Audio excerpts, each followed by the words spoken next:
Siamo con l'assessore allo sviluppo economico della Regione Veneto, Isi Coppola, e parliamo di Innovare, un progetto che appunto riguarda la Regione Veneto, l'Università Ca' Foscari e Confindustria Veneto. Di cosa si tratta?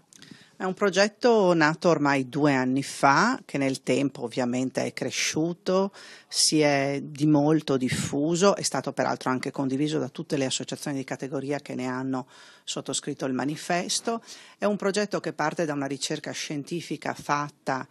con basi insomma di analisi economica in Ca' Foscari, con un gruppo appunto di studenti e di ricercatori coordinati dal professor Bagnoli, che ha di fatto costruito una importante cornice e uno sfondo di analisi delle nostre imprese, partendo dall'analisi dei bilanci di queste imprese per capire in un momento di crisi che ormai perdura da molti anni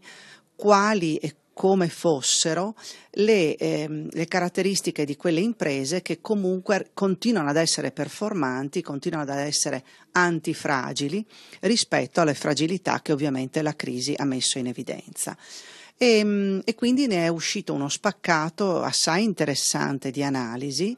che non vuole solo ed evidentemente rivolgersi a quelle aziende che per tempo avevano comunque fatto ricerca e innovazione, cultura d'impresa, avevano comunque innovato sia nel prodotto che anche nel processo. Non solo tutto questo, ma quelle aziende che in questo momento